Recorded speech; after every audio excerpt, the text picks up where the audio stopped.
PDIP secara biologis kesannya pro-Cina dan anti-Amerika karena ada sejarah yang mengatakan Pak Karno dieksekusi dalam tanda petik oleh CIA. Kesannya miring ke Cina lebih karena tidak suka Amerika karena dendam sejarah. Apakah begitu aslinya? Ya tidak juga. Ini layak untuk dipelajari lebih jauh. Karena itu saya menyempatkan mempelajarinya dengan beberapa buku yang saya baca. Setelah saya perdalam akar masalahnya, saya bermaksud memberikan pandangan lain, sesuatu sudut pandang yang baru. Setelah membaca beberapa buku sejarah berbasis studi lapangan beberapa bulan terakhir ini, saya mencari fakta untuk memahami apa yang terjadi di Indonesia sejak tahun 1960 hingga akhir tahun 1969. Sepanjang tahun 60-an tersebut, sejarah Indonesia itu benar-benar pelajaran kelas dunia. Masa itu ada Kennedy, CIA, Soviet, Peking, Soekarno, Marilyn Monroe, PKI, Soeharto, wanita di sekeliling Soekarno, serta petinggi PKI di sekitar istana.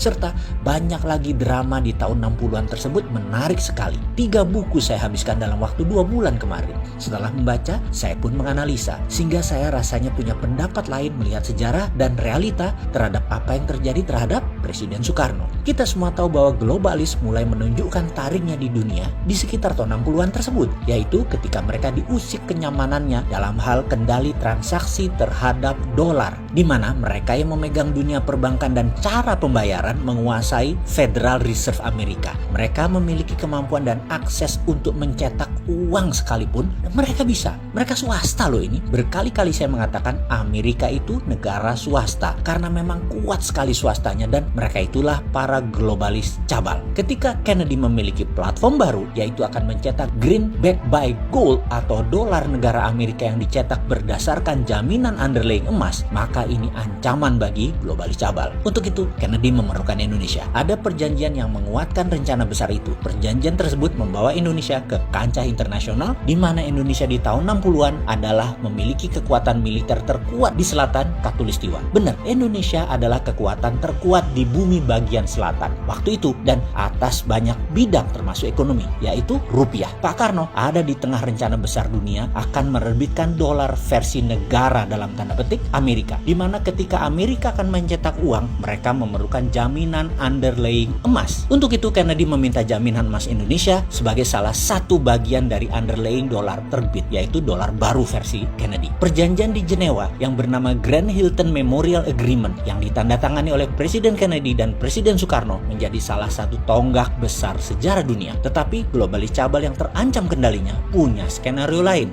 Kennedy ditembak di Dallas. Mobil kenegaraan yang tidak pernah jalan pelan saat itu jalan di bawah 20 mile per jam yang seharusnya tidak boleh, dan 3 arah peluru menerjang Kennedy bersamaan. Meninggal di tempat beliau saat itu. Inilah konspirasi panjang yang belum pernah jelas terungkap hingga saat ini. Di belahan bumi lain, Pak Karno baru turun dari pesawat di Bandara Kemayoran kala mendengar berita kematian Kennedy. Pak Karno terkejutnya bukan main, shock. Karena apa? Karena hal ini membuyarkan skenario kerjasama Indonesia Amerika atas terbitnya dolar berbasis emas atas nama negara Amerika atau Federal Dollar. Semua akhirnya tinggal sejarah ketika Pak Karno pun oleh globalis cabal dilengsarkan. Skenario ini globalis yang punya, sedangkan CIA hanya pelaksana. Karena Amerika akan mendadak menjadi negara patriotik nasionalis. Begitu juga Indonesia menjadi negara patriotik nasionalis, bukan di bawah globalis lagi. Dan globalis cabal tidak mau skenario itu. Baik, kita melompat sebentar ke masa kini. Ketika Trump pidato di PBB bulan lalu, dia secara jelas mengatakan, saya mendukung negara-negara untuk berdaulat masing-masing yang bisa diartikan deglobalisasi, anti-globalis cabal. Dan itu gaya Trump banget, patriotik. Trump menjadi Kennedy baru, dan banyak yang menduga dia akan diasasin atau dibunuh oleh globalis cabal seperti cerita di dalam The Simpsons yang belum pernah meleset menceritakan kejadian di masa akan datang, termasuk ketika Trump jadi presiden dan cerita Trump terbunuh. Tetapi Trump adalah Trump dan Amerika adalah Amerika. Mereka tidak pernah berubah sejak lahirnya. Tujuannya jelas, menjadi sheriff dunia, menjadi pengendali dunia. Agaknya kebencian terhadap Trump oleh globalis cabal ini sudah puncaknya ketika September 2020 kemarin Trump melakukan perombakan sistem transfer dolar. Kita beri catatan sebentar ya terhadap Trump sebagai pengingat, dan ada strategi yang layak ditiru untuk membuat Amerika negara berdaulat dan superpower. Juga kalau kita berani tiru, bisa membuat Indonesia berdaulat. Pertama, kalau Trump jadi presiden Amerika, jabatan keduanya dia akan menggunakan emas sebagai underlying dolar. Kemudian Federal Reserve Amerika sudah berada di bawah Kementerian Keuangan, tinggal dikuatkan lagi di masa jabatan kedua. Ingat ya, kita juga berkali-kali sejak beberapa tahun yang lalu kalau kita dapat mandat, BI kita bubarkan,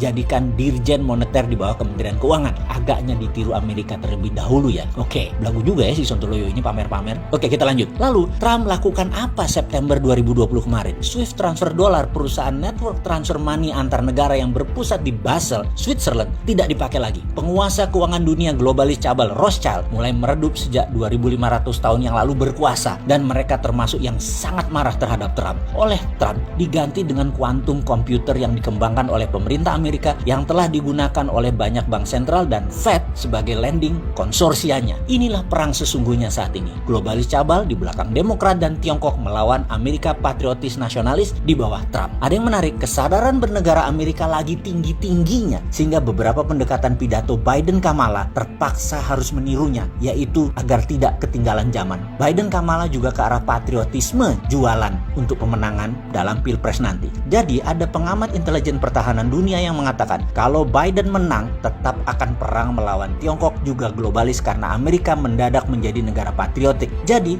Trump atau Biden, Amerika tetap Amerika. Oke. Sekarang mulai kebayang apa hubungannya dengan Omnibus Law, hubungan kebijakan luar negeri Indonesia, apa hubungannya terhadap COVID dan ekonomi Indonesia dari cerita tersebut. Apa harus dijelaskan lebih rinci lagi? Ini pelajaran sesungguhnya ada yang minat nggak sih? Yang menjabat ada yang ngerti nggak sih beginian?